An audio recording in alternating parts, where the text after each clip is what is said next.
levanta-te e segue-me. Logo as algemas lhe caíram das mãos e Pedro começou a seguir o anjo até ser liberto da prisão. Esse é o texto de Atos, capítulo de número 12, versículo 7, onde um dos apóstolos de Jesus estava preso por causa da perseguição que começou em Jerusalém. É o cumprimento de uma profecia de Jesus que disse que o evangelho seria primeiro pregado em Jerusalém, depois em Samaria, Judeia e até os confins da terra. Esse texto mostra o grande livramento com que o Senhor pode nos dar em meio a grandes perseguições. Talvez o problema que você está enfrentando não chega nem perto do problema de Pedro, mas mesmo assim você duvida. E eu quero mostrar para você 4 lições dentro de Atos, capítulo de número 12, aonde com o livramento do Senhor nós podemos aprender de forma a crer que o Senhor está assistindo todos nós na história que Ele mesmo estabeleceu. Em primeiro lugar, a oração é importante em momentos não só banais, corriqueiros da nossa vida, como acordar de manhã e orar, agradecer pelo café, pelo pão, mas existem momentos que nós somos chamados a fazer uma oração intensa, fervorosa, porque nos pede que nos ocupemos mais de atividades espirituais devido à grande demanda que muitas vezes vem sobre nós ou sobre toda a nossa comunidade. A palavra de Deus diz que a igreja orava incessantemente por Pedro, genuinamente. Então nós aprendemos a primeira lição desse texto de que nós não devemos parar de orar até que a resposta venha. Segundo Charles Finney, não pare de orar enquanto não tiver a resposta. Deus responde a todas as nossas orações, ainda que a resposta seja não. Esse texto mostra-nos para nós que Pedro, mesmo acorrentado a 4 soldados, uma escolta que foi determinada por Herodes para que não deixasse aquele homem sair da prisão, uma escolta de 4 soldados, 16 soldados tomando conta dele. Mesmo assim, Deus deu um grande livramento, uma luz resplandeceu na prisão, um anjo do Senhor apareceu e disse para que Pedro levantasse e o seguisse. Havia a grade da onde Pedro estava, as correntes que prendiam e o portão de ferro que tinha que ter vários homens para poder mover do lugar, mas ele se abriu automaticamente. Pedro dormia mesmo sabendo que um dos apóstolos já havia sido morto à espada. E aqui nós guardamos um grande mistério. Deus não quis livrar Tiago da espada, mas livrou a Pedro. Por que Deus não livrou um e livrou o outro?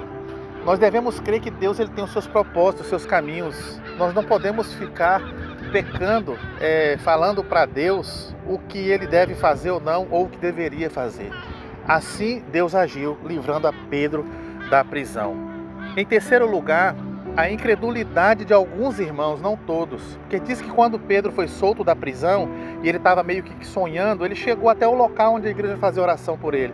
Mas as pessoas não acreditaram que era Pedro que estava na porta batendo, que Deus havia dado uma resposta tão rápida e poderosa, porque eles estavam com a sensação ainda que a perseguição havia começado e não ia parar mais, e o próprio Deus estava de alguma forma permitindo que aquela perseguição começasse e ele não ia intervir. Mas Deus ele intervém quando Ele quer. Quando Ele não quer, Ele não intervém, e nós devemos glorificar a Deus por isso.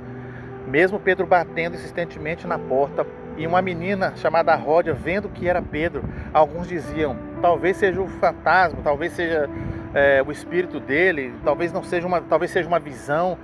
Muitos começaram a deduzir o que poderia ser, menos uma coisa, de que Deus era poderoso para ter dado o livramento ao seu apóstolo. Mas foi isso que aconteceu. Pedro então entrou ali e se alegrou com aqueles irmãos, os encorajando a serem fortes.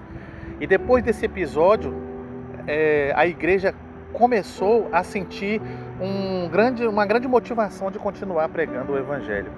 E em quinto lugar e último, foi o próprio Herodes se exaltando como o próprio Deus, as pessoas enaltecendo o seu nome, e ali foi o fim dele. A diferença entre aqueles que creem em Deus, como Pedro, humilde, sendo açoitado, preso, e um rei que tinha todas as condições de adorar a Deus, pelo privilégio de ter sido um rei. Poucos passarão por essa vida e terão um cargo desse, mas ele resolveu se enaltecer. E diz a palavra de Deus que um anjo desceu do céu e fez com que Herodes fosse comido de bicho. Então, é uma outra grande lição. Quando Deus está escrevendo a nossa história, o Espírito Santo, ele nos torna instrumentos da palavra de Deus, de testemunhar de Deus.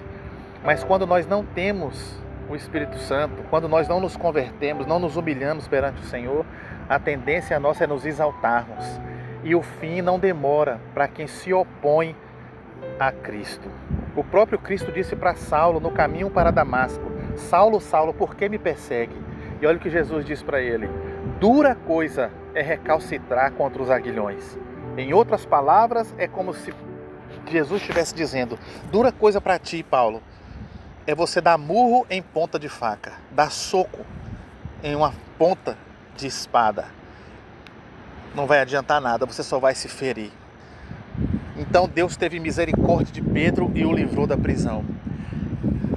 A grande e maior lição desse texto que eu quero trazer para você é o seguinte: você não tem o direito de duvidar do Deus que você serve, porque Ele é poderoso.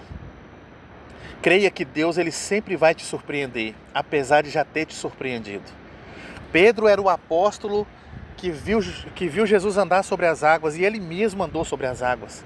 Ele viu a ressurreição de Lázaro, a ressurreição do filho da viúva de Naim, mas mesmo assim, mais uma vez, Deus o surpreendeu grandemente. O homem que viu Deus acalmar as tempestades quando o barco já estava afundando.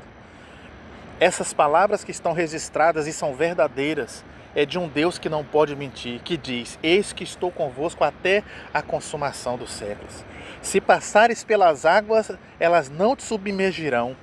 Se passares pelo fogo, não te queimará, e nem cheiro de fumaça haverá em ti, porque eu sou o Senhor que ando contigo. Aqueles que creem na palavra de Deus são inabaláveis, são como o monte de Sião que não se abala, mas permanece para sempre. Assim como Deus foi livre da prisão, e alguns poderiam olhar e dizer não tem saída, é o Deus que está dizendo para você: essa situação tem saída para você. Mesmo que você venha a óbito até a morte, Deus vai te receber de braços abertos lá na eternidade, em uma outra jornada, em um outro mundo, lá no porvir, porque Ele promete isso para nós. Que Deus abençoe a sua vida e que você creia que Deus está no controle da nossa história.